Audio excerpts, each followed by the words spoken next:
నమస్కారం దూరదర్శన్ వార్తలకి స్వాగతం. వివరాల్లోకి వెళ్లే ముందు ముఖ్యాంశాలు చూద్దాం. ఫుడ్ ప్రాసెసింగ్ పరిశ్రమల కోసం ఉత్పత్తి ఆధారిత ప్రోత్సాహక పథకానికి కేంద్ర కేబినెట్ ఆమోదం. ప్రపంచవ్యాప్తంగా భారతీయ ఆహార ఉత్పత్తులకు గుర్తింపు తీసుకొస్తామన్న కేంద్ర మంత్రి పీయూష్ గోయల్. సైన్స్ ప్రయోజనాలు ప్రపంచం మొత్తానికి దక్కాలన్నదే భారత్ ఆశయమన్న కేంద్ర మంత్రి హర్షవర్ధన్. ఇప్పటిదాకా 84 దేశాలకు 64 మిలియన్ డోసుల కరోనా టీకాను సరఫరా చేశామని వెల్లడి. రాష్ట్రంలో కరోనా పరిస్థితిపై సమీక్షించేందుకు రాష్ట్ర వైద్య ఆరోగ్య శాఖ అత్యవసర సమావేశం. టెస్టింగ్, ట్రేసింగ్, ట్రీటింగ్ పద్ధతి ఖచ్చితంగా అమలు చేయాలని అధికారులకు ఈటెల ఆదేశం. పశ్చిమ బెంగాల్లో రెండో విడత పోలింగ్కు సర్వం సిద్ధం. 30 అసెంబ్లీ నియోజకవర్గాలకు జరగనున్న ఎన్నిక. మమతా, సువేందు సహా బరిలో 171 మంది అభ్యర్థులు. ఆధార్తో పాన్ కార్డును అనుసంధానం చేసేందుకు మరి కాసేపట్లో ముగియనున్న గడువు. లింక్ చేసుకోని వారికి రేపటి నుంచి ₹1000 జరిమానా. కరోనా వ్యాప్తి పట్ల ప్రజలు అప్రమత్తంగా ఉండాలి. విధిగా మాస్కుని ధరించడం, ఇతరులతో మాట్లాడేటప్పుడు కనీసం 6 అడుగుల భౌతిక దూరం పాటించాలి. తరచూ చేతులను శుభ్రంగా కడుక్కోవడం, వైద్యులు సూచించిన విధంగా ముందస్తు జాగ్రత్త చర్యలు పాటించడం ద్వారా కరోనాను నిరోధించవచ్చు. ఇక వివరాలు చూద్దాం. ఫుడ్ ప్రాసెసింగ్ పరిశ్రమల కోసం ఉత్పత్తి ఆధారిత ప్రోత్సాహక పథకానికి ప్రధానమంత్రి నరేంద్ర మోదీ అధ్యక్షతన సమావేశమైన కేంద్ర కేబినెట్ ఆమోదం తెలిపింది. దేశీయ తయారీ రంగాన్ని ప్రోత్సహించేందుకు 10,900 కోట్లతో ఈ పథకాన్ని అమలు చేస్తామని కేంద్ర మంత్రి పీయూష్ గోయల్ తెలిపారు. వ్యవసాయ ఉత్పత్తుల విస్తరణకు, ప్రపంచవ్యాప్తంగా భారతీయ ఆహార ఉత్పత్తులకు గుర్తింపు తీసుకొచ్చేందుకు ఈ పథకం ఎంతగానో ఉపయోగపడుతుందని మంత్రి పీయూష్ గోయల్ ఆశాభావం వ్యక్తం చేశారు. केंद्रीय मंत्रिमंडल ने जो production linked incentive scheme for food processing industry PLI for food processing industry में 10,900 करोड़ रुपए इंसेंटिव या सब्सिडी के रूप में देने को मंजूरी प्राप्त की. किसानों के लिए विशेष करके आगे आने वाले वर्षों में नए आमदनी बढ़ाने के तरीके ढूंढे. उसके लिए ये निर्णय लेके एक fitting tribute to our farmers, fitting tribute to the अन्नदातास, जिन्होंने कोविड वर्ष होने के बावजूद इस देश में जो उपज है कृषि क्षेत्र की, उस उपज को बढ़ाया है. स्वाभाविक रूप से नए कृषि कानून जब पास हुए तब एक विशेष जो हम सबके मन में चिंता थी वो थी कैसे किसानों की आमदनी बढ़ाई जाए और क्या नए मार्ग खोले जाएं जिससे किसानों की आमदनी बढ़ सकती है. और आपने देखा होगा, और इसके बारे में माननीय तोमर जी आज वो आसाम में हैं कैंपेनिंग के लिए, इसलिए I am standing in for him. लेकिन माननीय प्रधानमंत्री जी और माननीय तोमर जी ने लगातार इस बात की चिंता की है कि किसानों के जो विकल्प आज के दिन उनके पास मौजूद है, जो जो ऑप्शंस हैं, उसको पूरी तरीके से बरकरार रखते हुए क्या हम कोई और विकल्प दे सकते हैं जिससे किसानों का आमदनी भी बढ़े, रोजगार के अवसर भी बढ़े, विशेष तौर पे निवेश हो.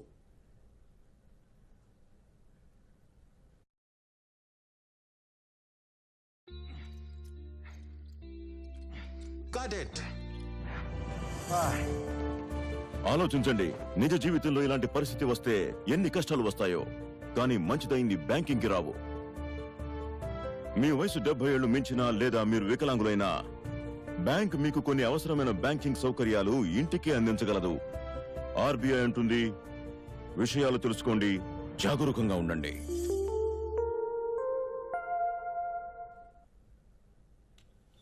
సైన్స్ ప్రయోజనాలు ప్రపంచం మొత్తానికి దక్కాలని భారత్ భావిస్తోందని, ఈ సదుద్దేశంతోనే భారత్లో తయారైన కోవిడ్ టీకాలను 84 దేశాలకు సరఫరా చేస్తున్నామని కేంద్ర ఆరోగ్య శాఖ మంత్రి డాక్టర్ హర్షవర్ధన్ పేర్కొన్నారు. కోవిడ్ టీకా ఉత్పత్తికి సంబంధించి జరిగిన ఒక చర్చలో హర్షవర్ధన్ మాట్లాడుతూ, ఇప్పటిదాకా 64 మిలియన్ల కరోనా టీకా డోసుల్ని ప్రపంచవ్యాప్తంగా 84 దేశాలకు సరఫరా చేశామని చెప్పారు. దేశంలో ఇప్పటిదాకా 6 కోట్లకు పైగా కరోనా టీకా డోసుల్ని వివిధ రాష్ట్రాలకు అందజేశామన్నారు.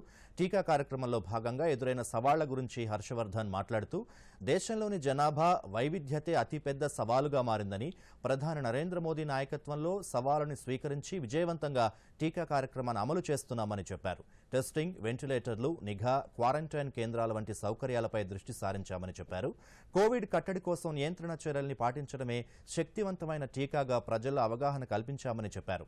టీకా కార్యక్రమాన్ని మరింత విస్తరించే క్రమంలో అదనంగా 50,000 టీకా కేంద్రాల ఏర్పాటుతో పాటు 7 లక్షల మంది సిబ్బందికి శిక్షణ ఇచ్చేలా ప్రణాళిక కూడా సిద్ధం చేశామని హర్షవర్ధన్ చెప్పారు. తెలంగాణలో రోజురోజుకు కరోనా పాజిటివ్ కేసులు పెరుగుతున్న నేపథ్యంలో రాష్ట్ర వైద్య ఆరోగ్య శాఖ అప్రమత్తమైంది. ఈ ఉదయం వైద్య ఆరోగ్య శాఖ అధికారులతో ఆ శాఖ మంత్రి ఈటెల రాజేందర్ ఫోన్లో మాట్లాడి పరిస్థితిని సమీక్షించారు. కరోనా నిర్ధారణ పరీక్షల సంఖ్య పెంచాలని మంత్రి ఈటెల రాజేందర్ అధికారులకు సూచించారు. టెస్టింగ్, ట్రేసింగ్, ట్రీటింగ్ పద్ధతి ఖచ్చితంగా అమలు చేయాలని అధికారులను ఆదేశించారు ఈటెల. పరిస్థితిని క్షేత్రస్థాయిలో సమీక్షించి అధికారులకు సూచనలు చేసేందుకు గురువారం వైద్య ఆరోగ్య శాఖ అధికారులతో అత్యవసర సమావేశం నిర్వహించనున్నారు.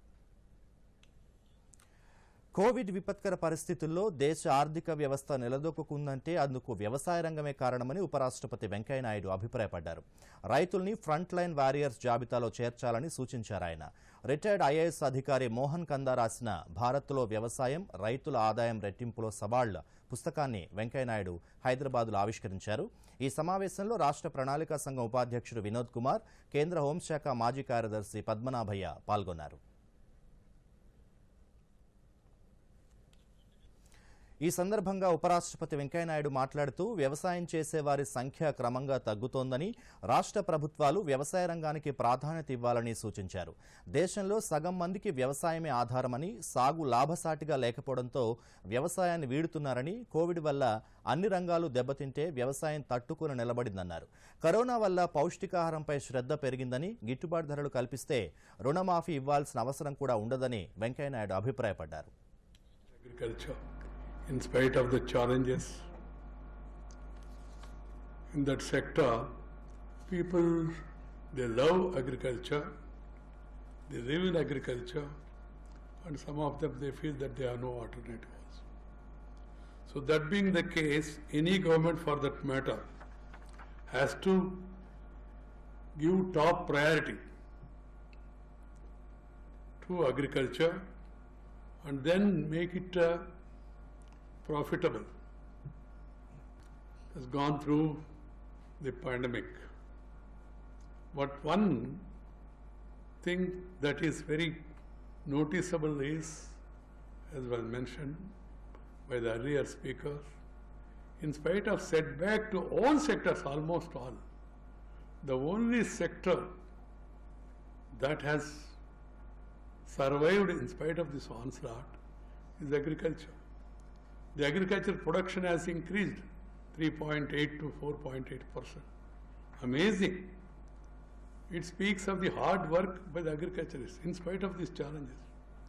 That's why when people talk about the frontline warriors, I have suggested the farmers also should be brought into that category of frontline warriors. పశ్చిమ బెంగాల్, అస్సోంలలో రేపు రెండో విడత పోలింగ్ జరుగుతుంది. పశ్చిమ బెంగాల్లోని నందిగ్రామ్ సహా 30 నియోజకవర్గాల్లో పోలింగ్ జరుగుతుంది. కోవిడ్ నిబంధనలకు అనుగుణంగా పోలింగ్ ప్రక్రియ నిర్వహణకు కేంద్ర ఎన్నికల సంఘం అన్ని ఏర్పాట్లు చేసింది. తృణమూల్ కాంగ్రెస్, భాజపా మధ్య నువ్వా నేనా అన్నట్లుగా జరుగుతున్న ఈ రసవత్తర పోరులో ఓటర్ల తీర్పుపై ఆసక్తి నెలకొంది. ఈ ఎన్నికల్లో హ్యాట్రిక్ కొట్టాలని దీదీ, ఎలాగైనా పాగా వేయాల్సిందన్న పట్టుదలతో బీజేపీ ప్రచారాన్ని హోరెత్తించాయి. రెండో విడతలో ఎన్నికలు జరగనున్న నియోజకవర్గాలన్నీ దక్షిణ 24 పరగణదాస్, బంకురా, మేదినాపూర్ జిల్లాల పరిధిలో ఉన్నాయి. వీటిలో ప్రధానంగా అందరి చూపు నందిగ్రామ్ పైనే నెలకొంది. రెండో విడత ఎన్నికలు జరగనున్న 30 నియోజకవర్గాల్లో మొత్తం 171 మంది అభ్యర్థులు పోటీలో ఉన్నారు. వీరిలో 152 మంది పురుషులు కాగా 19 మంది మహిళా అభ్యర్థులున్నారు. నందిగ్రామ్ నుంచి సీఎం మమతా బెనర్జీ, బీజేపీ నుంచి సువేందు అధికార బరిలో ఉన్నారు. అలాగే సువేందు అధికారి బరిలో ఉన్నారు. లెఫ్ట్ ఫ్రంట్ అభ్యర్థిగా మీనాక్షి ముఖర్జీ ఇక్కడ నుంచి తన అదృష్టాన్ని పరీక్షించుకుంటున్నారు. నందిగ్రామ్లో ఇప్పటి వరకు వామపక్షాలు 8 సార్లు గెలవగా తృణమూల్ 3 పర్యాయాలు విజయం సాధించింది. పశ్చిమ బెంగాల్లో మొత్తం 294 అసెంబ్లీ స్థానాలకు 8 విడతల్లో ఎన్నికల సంఘం పోలింగ్ జరుగుతోంది.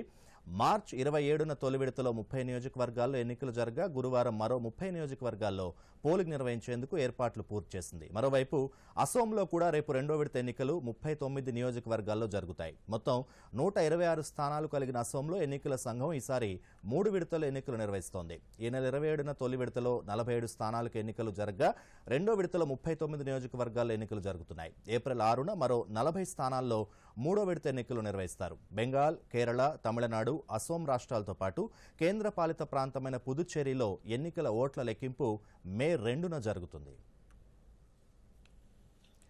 కేంద్రం తీసుకొచ్చిన 3 కొత్త వ్యవసాయ చట్టాలపై సుప్రీంకోర్టు ఏర్పాటు చేసిన 3 సభ్యుల కమిటీ సీల్డ్ కవర్లో నివేదిక సమర్పించింది. మొత్తం 85 రైతు సంఘాలతో తాము సంప్రదింపులు జరిపినట్లు కమిటీ నేతృత్వం వహించిన వ్యవసాయ ఆర్థికవేత్త అనిల్ ఘన్వత్ తెలిపారు. వాళ్ళందరితో మాట్లాడిన తర్వాత ఈ సమస్యకు పరిష్కారం కోసం ప్రయత్నించినట్లు కమిటీ తెలియజేసింది. అయితే రిపోర్ట్లో ఏముందో మాత్రం బయటకు వెల్లడించలేదు. దీనిపై ఏప్రిల్ 5న సుప్రీంకోర్టులో విచారణ జరుగుతుంది. జనవరి 12న వ్యవసాయ చట్టాల అమలుపై సుప్రీంకోర్టు స్టే విధిస్తూ 2 నెలల పాటు అమలును నిలిపివేసి 3 సభ్యులతో కమిటీ నియమించిన విషయం తెలిసిందే. 2 నెలల్లో నివేదిక సమర్పించాలని ఆదేశించిన నేపథ్యంలో త్రిసభ్య కమిటీ సుప్రీంకోర్టుకు నివేదిక అందజేసింది. కోట్లాది మందిని ఏకతాటిపైకి తెచ్చిన మన జాతీయ పతాకం నేటితో 100 వసంతాలు పూర్తి చేసుకుంది. స్వాతంత్రోద్యమంలో సమరయోధుల భుజాలపై నిలిచి భారతీయుల ప్రతాపానికి, దేశభక్తికి ప్రతీకగా వెలుగొందిన మన జాతీయ పతాకాన్ని మన తెలుగు వెలుగు పింగళి వెంకయ్య రూపకల్పన చేశారు. వివిధ దేశాల జెండాలు పరిశీలించి మన సంస్కృతి, సంప్రదాయాలు ప్రతిబింబించేలా మువ్వన్నెల జెండాను రూపొందించారు. 1921 మార్చి 31న విజయవాడలోని విక్టోరియా మహల్లో జరిగిన ఏఐసిసి సమావేశంలో ఈ పతాకాన్ని ఆయన జాతిపిత మహాత్మా గాంధీకి అందజేశారు. ఏప్రిల్ 1వ తేదీ పాత ఆర్థిక సంవత్సరం ముగిసి కొత్త ఆర్థిక సంవత్సరం ఆరంభమయ్యే తేదీ. బడ్జెట్లో ప్రకటించే అనేక ప్రతిపాదనలు అమల్లోకి వచ్చేది కూడా ఏప్రిల్ 1 నుంచే. అలాగే ఈ రోజు నుంచి పలు కొత్త నియామకాలు కూడా రాబోతున్నాయి. మరిన్ని వివరాలు చూద్దాం. రేపటి నుంచి అమల్లోకి వచ్చే కొత్త నిబంధనల్లో ముఖ్యమైనది ఆధార్తో పాన్ కార్డు అనుసంధానం. ఈ రోజుతో ఆధార్తో పాన్ కార్డు అనుసంధానానికి గడువు ముగియనుంది. అనుసంధానం చేసుకునే పక్షంలో ఏప్రిల్ 1 నుంచి ₹1000 జరిమానా చెల్లించాల్సి ఉంటుంది. ఆదాయ పన్ను రిటర్నులు దాఖలు చేయకపోతే బ్యాంకు డిపాజిట్లపై టీడీఎస్ రెట్టింపు నిబంధన ఏప్రిల్ 1 నుంచే అమల్లోకి వస్తుంది. ఆదాయ పన్ను స్లాబ్లో లేనివారు కూడా ఐటీఆర్ దాఖలు చేయకపోతే రెట్టింపు టీడీఎస్ కట్టాల్సి వస్తుంది. వేర్వేరు బ్యాంకుల్లో విలీనమైన బ్యాంకుల పాత పాస్బుక్లు, చెక్ బుక్లు ఏప్రిల్ 1 నుంచి పనిచేయవు. విలీనమైన బ్యాంకులకు చెందిన చెక్ పుస్తకాలను ఖాతాదారులు తీసుకోవాల్సి ఉంటుంది. కొత్త వేతన కోడ్ ఏప్రిల్ 1న అమల్లోకి ఉంది. కొత్త నిబంధనల ప్రకారం అలవెన్సులు 50% మించి ఉండకూడదు. దీంతో బేసిక్ పే పెరిగితే అందులో 12% పీఎఫ్ అకౌంట్లో జమ చేయాలి. ఇక ప్రతి ఏటా ఈపీఎఫ్ అకౌంట్లో ఏడాదికి 2.5 లక్షలకు పైగా జమ చేసేవారు. వచ్చే ఆర్థిక సంవత్సరం నుండి చెల్లించుకుంటుంది. Bureau report, Doordarshan. వాడకంపై రాష్ట్రాలకు కేంద్ర ప్రభుత్వం కీలక ఆదేశాలు జారీ చేసింది. తాము వ్యాక్సిన్లు పంపిస్తూనే ఉండి రెండో డోసు కోసం ఎవరూ దాచిపెట్టొద్దని స్పష్టం చేసింది. డిమాండ్ అన్ని ప్రభుత్వ ఆసుపత్రులకు వ్యాక్సిన్లను సరఫరా చేస్తూనే ఉండాలని సూచించింది. వ్యాక్సిన్ల కొరత లేదని స్పష్టం చేసింది. రెండో డోసు కోసం వ్యాక్సిన్లను నిల్వ చేయడంలో అర్థమే లేదని national health authority CEO Sharma అన్నారు. రాష్ట్రాల రాజేష్ భూషణ్ కాన్ఫరెన్స్ నిర్వహించారు. కోవిడ్ వ్యాక్సినేషన్ స్థితి, అది సాగుతున్న వేగం, సమస్యలపై వీడియో కాన్ఫరెన్స్ లో మాట్లాడారు. వ్యాక్సిన్ల స్టోరేజ్ ఎక్కడా ఎక్కువ లేకుండా ఎక్కడకుండా చూసుకుంటున్నారు. వ్యాక్సిన్ 1 కంటే తక్కువ చేయాలని సూచించారు. 6% అని గడువు ముగిసి వ్యాక్సిన్లను వాళ్ల ఎప్పటికప్పుడు వాటిని పరిశీలిస్తూ ఉండాలని చెప్పారు. వ్యాక్సిన్ ఎలా చూడాలన్నారు. దేశ త్వరలో మరో టీకా అందుబాటులోకి వచ్చే అవకాశాలు కనిపిస్తున్నాయి. రష్యా అభివృద్ధి చేసిన స్పుత్నిక్ వి టీకా అత్యవసర వినియోగంలో ఉంది. చెందిన ఆర్డీఐఎఫ్ అభివృద్ధి చేసిన ఈ టీకా ఉత్పత్తి చేసి విక్రయించేందుకు డాక్టర్ రెడ్డీస్ ల్యాబొరేటరీస్ ఒప్పందం కుదిరింది. స్పుత్నిక్ వి టీకాపై దేశంలో 2-3 దశ క్లినికల్ పరీక్షలను ఇప్పటికే ఇటీవల డాక్టర్ రెడ్డి నిర్వహించింది. టీకా ఉత్పత్తి వినియోగానికి అనుమతులు మంజూరు చేయాలంటూ దరఖాస్తు చేసుకుంది. ఈ డేటా కేంద్రాన్ని నిపుణుల బృందం విశ్లేషించింది. కాగా అనుమతులు వెంటనే పెద్ద ఎత్తున ఉత్పత్తి చేసేందుకు సన్నాహాలు చేసింది. తొలి డోసు తీసుకున్న 21 రోజుల తర్వాత రెండో డోసు వేసుకోవాల్సి ఉంటుంది. 90% అసమర్థత ఉన్నట్లు చెప్తున్నారు. పశ్చిమ పరిస్థితులు మారుతున్నాయని, బెంగాల్లో పోలైన భారీ పోలింగ్ ఎందుకు నిదర్శనమని బీజేపీ జాతీయ అధ్యక్షుడు అవినీతిపై తృణమూల్ బెంగాల్ ప్రజలు నమ్మకం పేరని ఎన్నికల ప్రచారంలో భాగంగా ఆయన హూగ్లీలో పర్యటించారు. తృణమూల్ గూండాలు ఆగడాలకు పాల్పడినప్పటికీ ఈసీ శాంతియుతంగా ఎన్నికలు నిర్వహించిందని ప్రశంసించారు.